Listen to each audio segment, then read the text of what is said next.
Hello viewers, welcome back to my channel fan fiction explain guys. आप सबका स्वागत है मेरे फैन फिक्शन में। आज हम मेटेड किंग डेस्टिनी का नेक्स्ट पार्ट शेयर करने जा रहे हैं। अब तक हमने देखा था ईवो और जैन अपने रूम्स में सो रहे थे और जंगचा हाइक्वान अब अपनी कार पार्किंग लॉट में अपने कार के सामने खड़े होकर एक दूसरे को हॉट इंटेंसली किस कर रहे होते हैं। हाइक्वान जंगचा के लिप्स पे बाइट कर देता है, जिससे जंगचा अपना माउथ को ओपन कर देता है और उसी वक्त मौका देखते ही हाइक्वान ने अपनी टंग को जंगचा की माउथ में ले गया और उसे स्टक करने लगा, उसे बाइट करने लगा, स्मूच करने लगा, जिस वजह से लगातार जंगचा मौन किए जा रहा था। जंगचा ने भी धीरे धीरे उस किस को रिटर्न बैक करना शुरू किया और ये देख के हाइक्वान बहुत खुश था। जैसे जैसे हाइक्वान कर रहा था सेम उसकी कॉपी जंगचा किए जा रहा था। जब जंगचा को ब्रीथिंग में प्रॉब्लम हो जाती है, वो ब्रेथलेस हो जाता है, तब वो हाइक्वान को बहुत जोर से पकड़ लेता है, जिससे हाइक्वान समझ जाता है जंगचा को ब्रीथिंग में प्रॉब्लम हो रही है और वो जंगचा को छोड़ देता है।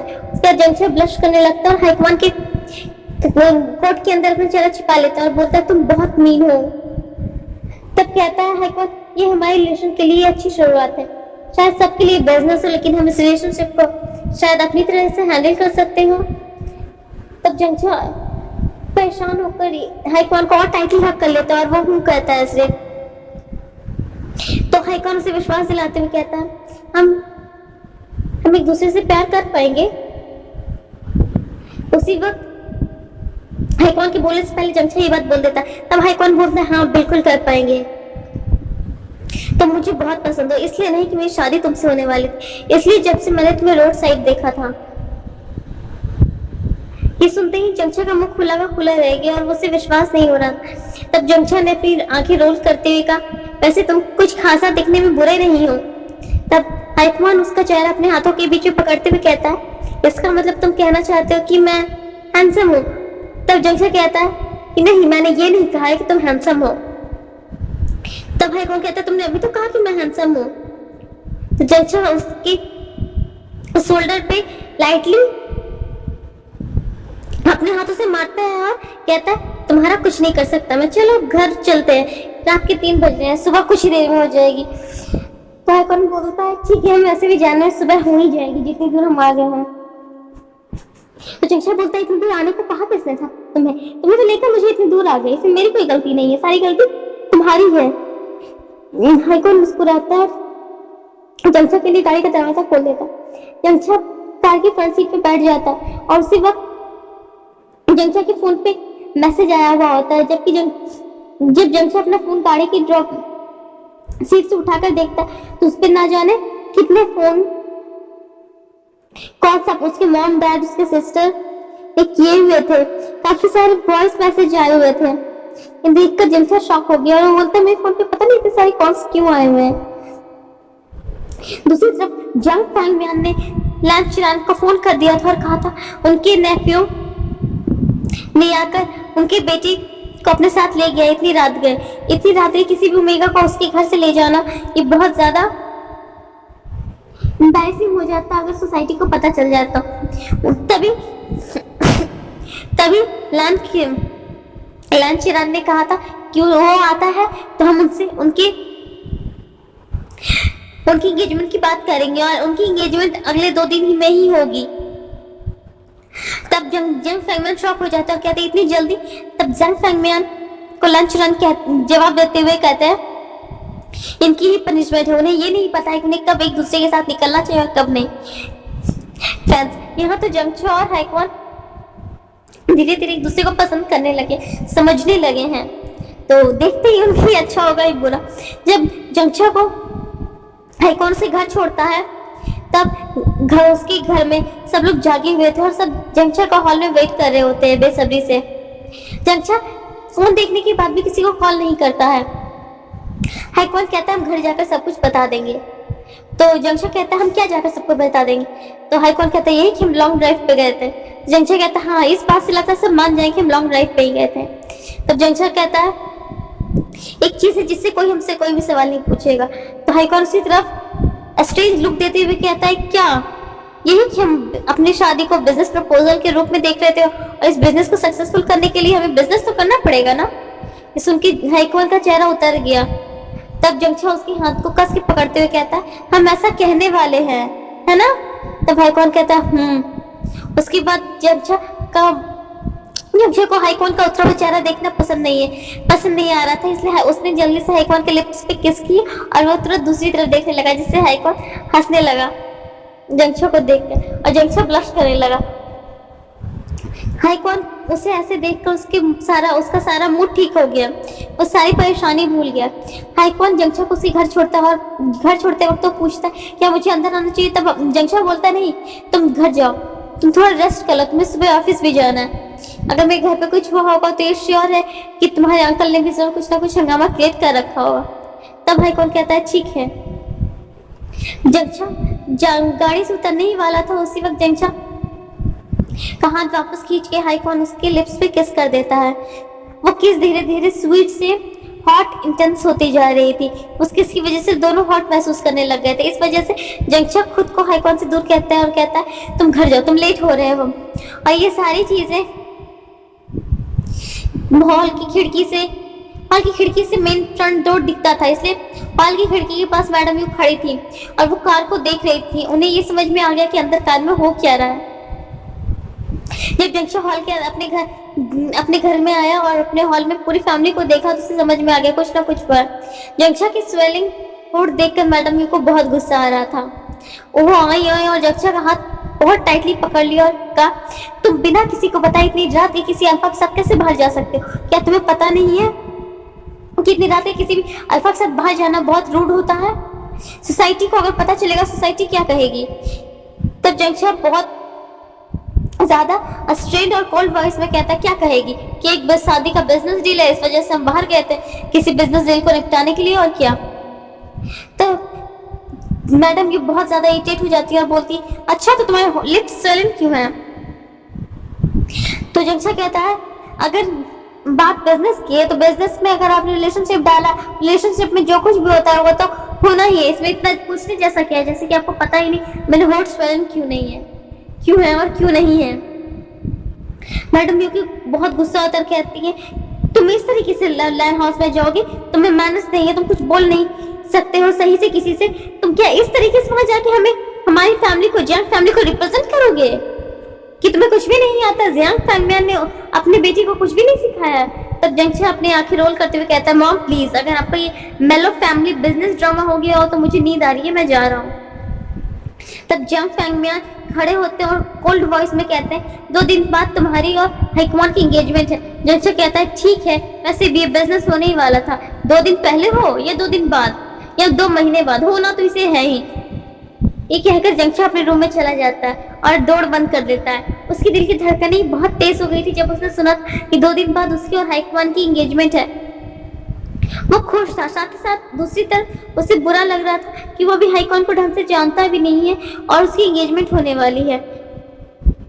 हाईकॉन जब अपने घर पहुंचता है तब वो देखता है कि सिर्फ उसके अंकल वहां है। हाईकॉन वो देख के उसके अंकल कहते हैं ईवो कहाँ है? तो जंक्षा हाईकॉन बोलता है मुझे नहीं पता ईवो कहाँ है।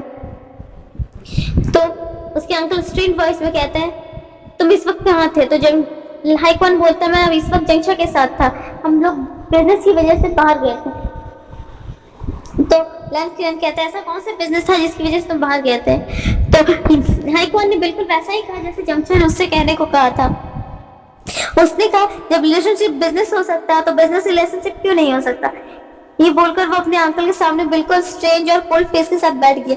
उसमें कोई इमोशन, कोई एंगर, कुछ भी नहीं था। वो बस एक स्ट्रेन लुक था जिसका चेहरा पढ़ना ही मुश्किल हो फ्रेंड्स, समझ गए ना?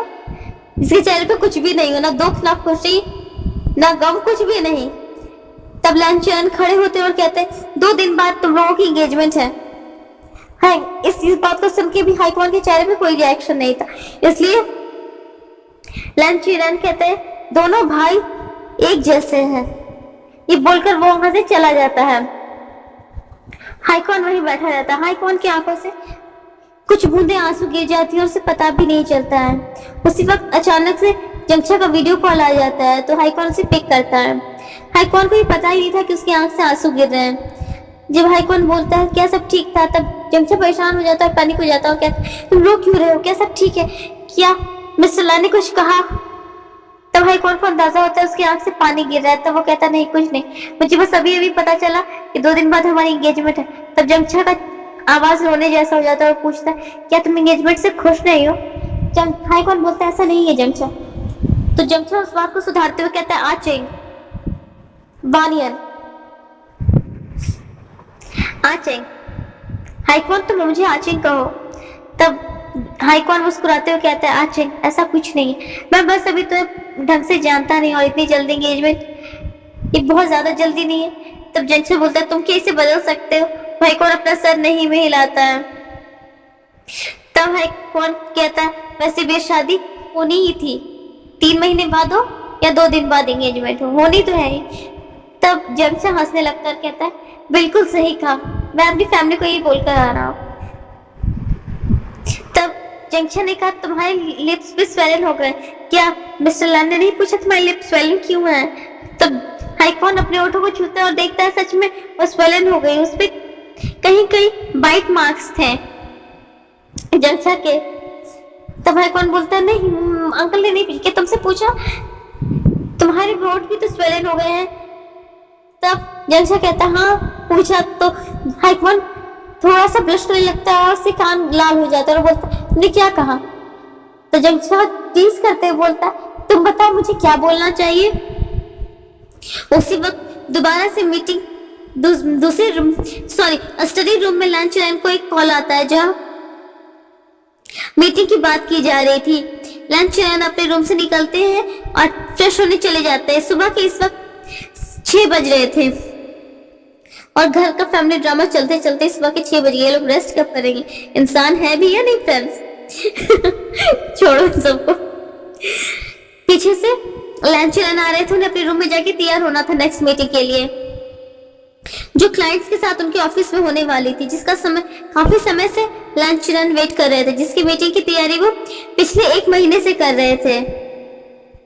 जंगछा से जब हाईकॉन को बात करते देखकर लेक्चरर वहीं रुक जाते हैं। उन्हें समझ में नहीं आता ये दोनों ऐसे बात क्यों कर रहे हैं।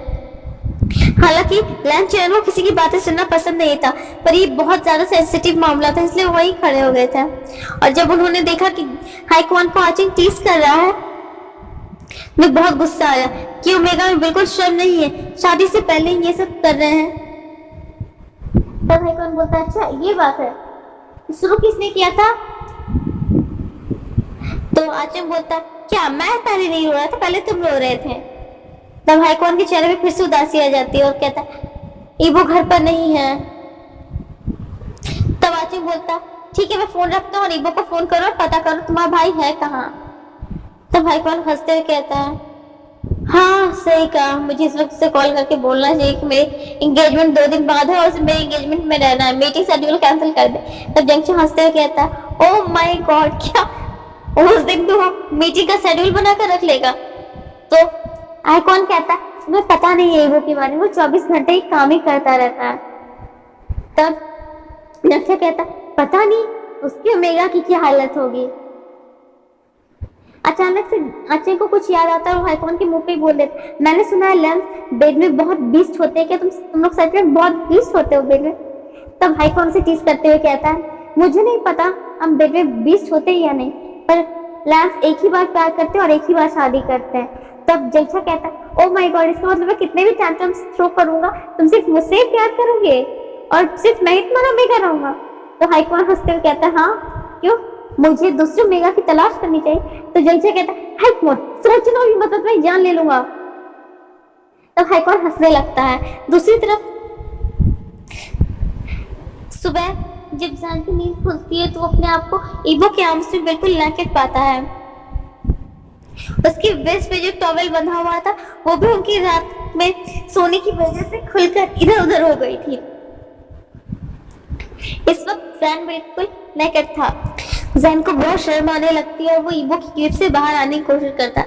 जैसे ही जैन थोड़ी सी भी कोशिश करता है ईवो की ग्रिप से बाहर आने की, ईवो की ग्रिप उसके वेस्ट पे और ज्यादा टाइट हो जाती है और ईवो से और ज्यादा टाइट से हाथ कर लेता है। तब जैन को बहुत ज्यादा शर्म आ रही होती है और उसे समझ में नहीं आता वो क्या करेगा। इस वक्त ईवो उठी और उसने मुझे इस तरह से देख लिया तो, लेकिन जैन को ये पता नहीं था ईवो को सुबह 5 बजे उठने की ही आदत है और इस वक्त तो 6 बज रहे हैं। ईवो पहले ही जाग चुका था, बस वो सोने का नाटक कर रहा था। जैन, ईवो ने देखा था जैन उसके आर्म्स से बिल्कुल नेकेड सोया हुआ था और उसकी वेस्ट का टॉवल भी खुलकर बेड के साइड के कॉर्नर पर चला गया। ईवो ने जब उसके वेस्ट को कवर करने की कोशिश की थी टॉवल से, तो जैन ने टॉवल उठाकर बेड के बिल्कुल कॉर्नर में फेंक दिया, जिसे ईवो दोबारा उठा नहीं सकता था। अगर वो उठाता तो जैन भी जाग जाता और जैन की नींद खराब ईवो नहीं करना चाहता, इसलिए ईवो ने जैन को उठाया ही नहीं। अब जैन धीरे धीरे उठने की कोशिश करता है। ईवो उसकी ग्रिप और टाइट करते जाता है, उसकी वेस्ट को और वो टाइटली पकड़ लेता है, अपनी तरफ खींचता है और वो बोलता है, वही भी मैंने तुम्हारा पहले ही सब कुछ देख लिया। ये सुनते ही जैन की आंखें बड़ी बड़ी हो जाती है और उसे समझ में नहीं आता है उसे क्या करना चाहिए इस वक्त, क्योंकि ईवो ने उसे देख लिया। तब जैन को अचानक से टीज करने में दिमाग आता है और वो कहता है, अच्छा तुमने मुझे देख लिया, मैंने तुम्हें देखा ही नहीं। तब ईवो कहता है शेमलेस, तो जैन कहता है इसमें शेमलेस क्या है, तुमने मुझे देखा, मैं तुम्हें नहीं देख सकता हूँ, ये तो फेयर नहीं है ना। तब ईवो उसे के ऊपर आ जाता है और कहता है तुम्हें सच में मुझे देखना है। तो जैन अपना चेहरा दूसरी तरफ कर लेता है और जैन के चिक्स पे ईवो किस करता है, कहता है गुड मॉर्निंग स्वीट हार्ट। तब जैन कहता है गुड मॉर्निंग और नॉट गुड मॉर्निंग, तुमने मुझे देख लिया और तुम मेरे ऊपर आ गए और हट भी नहीं रहे हो, हटो, मुझे तैयार होना है। तो जैन के गले में ईवो अपने चेहरे को नजर करते हुए कहता है, इतनी सुबह, तुम तो इतनी सुबह उठती भी नहीं। तो बोलते हैं हाँ मैं नहीं उठता, एटलीस्ट मुझे बाथरूम तो पहने दो, मैं बिल्कुल नेकेड सोया हुआ हूँ।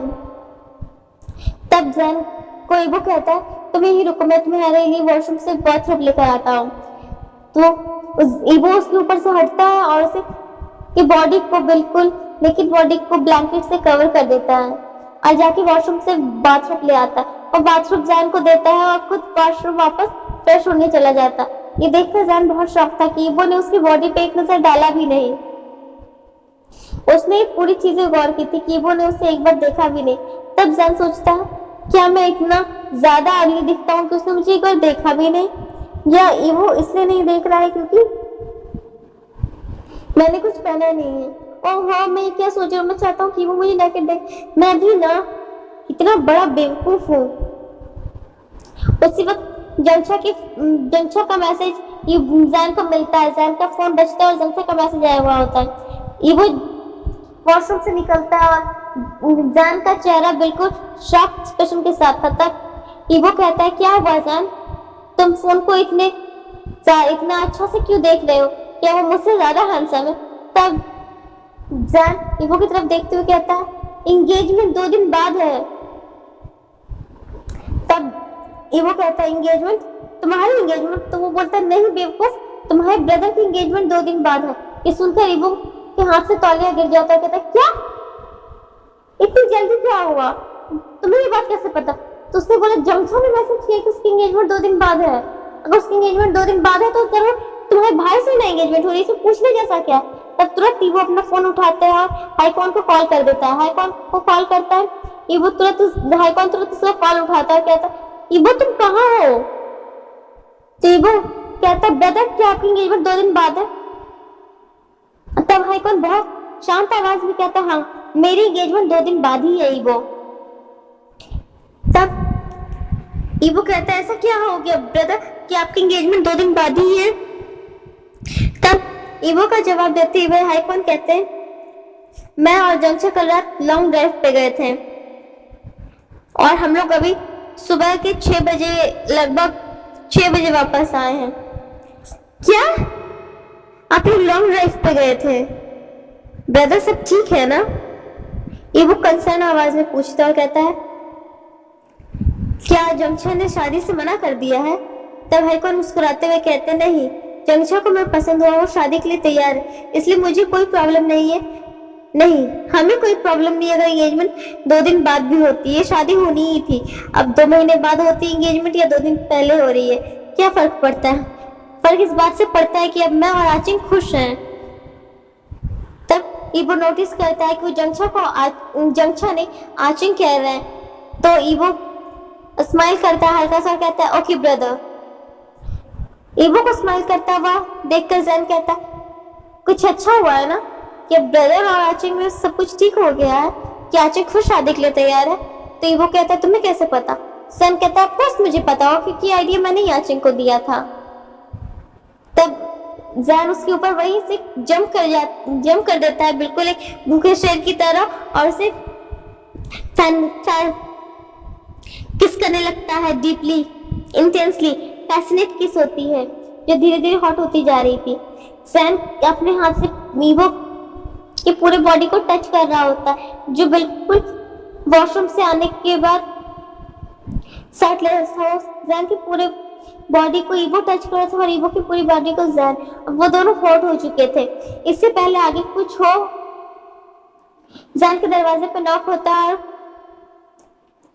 एक सर्वेंट बोलती यंग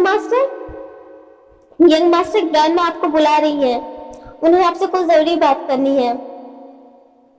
तब जैन बोलता है ठीक है मैं आ रहा हूँ, और वो बोलता है वो तुम्हें भी जाना चाहिए, तुम्हें भी अपने ब्रदर से बात करनी चाहिए, ये देखना चाहिए कि मैं अंकल का मूड है कैसा। तो वो अपना सर हाँ मिलाता है और एक लास्ट बार उसके नेक पे किस करता है और वह अपने बाइट मार्क्स छोड़ देता है, जिसे जैन शर्मा जाता है और वो खुश होकर वहां से वापस खिड़की के थ्रू बाहर चला जाता है। अब जैन फ्रेश होता है और जाकर अपनी ग्रैंडमा से मिलता है, जो डाइनिंग एरिया में उनका इंतजार कर रहे थे। अब सुबह के 8:30 बज चुके थे। ईवो भी अपने घर पहुंच चुका था और वो भी रेडी होकर अपनी डाइनिंग टेबल पर बैठा हुआ था, जहां हाइकोन और लंचरन पहले ही मौजूद थे। जब वो घर आता है तो लंचरन वो उस वक्त नहीं थे। लंचरन अभी मीटिंग खत्म करके ऑफिस से वापस घर आए थे, क्योंकि उन्हें अपने ब्रेकफास्ट के समय में नेफ्यू से बात करनी थी हाइकवान के शादी के बारे में। सारे लोग डिनर कर रहे थे। तभी लंचरन बीच में ही डिनर को रोकते हुए कहते हैं 2 दिन बाद हाइकवान की एंगेजमेंट है, मैं ये तुम लोगों को बता दे रहा हूँ, मैं चाहता हूँ तुम सब लोग मौजूद रहो, सारी चीजें हो जाएगी, बस तुम्हें वहां आना है। तब ईवो कोल्ड आवाज में कहता है ठीक है, और हाइकवान भी कोल्ड आवाज में कहता है मुझे भी इससे कोई परेशानी नहीं है। तभी वो कहता है हो सके तो जंग फाइनेंस पूछ लीजिए, शायद उन्हें कोई परेशानी। तब लंचन कहते नहीं ये हम दोनों की मंजूरी से ही हुआ। तब हाइकवान बोलता है जब आप दोनों ने ये फैसला कर ही लिया है कि 2 दिन बाद एंगेजमेंट होगी, तो ये हम बताने की क्या जरूरत है, ये बात तो हमें कहीं से भी पता चल ही जाएगी, वैसे भी हमारे मना करने से एंगेजमेंट वैसे भी नहीं रुकने वाला है। तब लंचन गुस्सा हो जाता है और कहता है हमें वापस से ब्रेकफास्ट शुरू करना चाहिए। वो दोनों ब्रदर बिल्कुल बिना कुछ बोले खाना खा रहे होते हैं। हाइकवान के दिमाग में सिर्फ आचिंग का चेहरा घूम रहा होता है, जो मुस्कुरा रहा था, जो ब्लश कर रहा था। और ऐसा ही कुछ सेम सिचुएशन ईवो के साथ भी थी। ईवो खाना खा रहा था और वो सोच रहा था जैन के इस वक्त खाना खा रहा होगा या जैन किसी और के साथ होगा, या जैन इस वक्त मीटिंग में होगा। गाइस हम आज की स्टोरी यही स्टॉप करते हैं, नेक्स्ट पार्ट में देखेंगे हाइकवान की एंगेजमेंट। ओके फ्रेंड्स, हाइकवान की एंगेजमेंट में बहुत मजा आएगा। तो फ्रेंड्स आज का पार्ट ये समाप्त करती हूँ। अगर आपको मेरी वीडियोस पसंद आती है तो लाइक कर देना, कमेंट करना और इसे फंक्शंस लवर के साथ शेयर कर देना और मेरे चैनल को सब्सक्राइब कर देना। Thank you viewers for watching my videos, please subscribe my channel.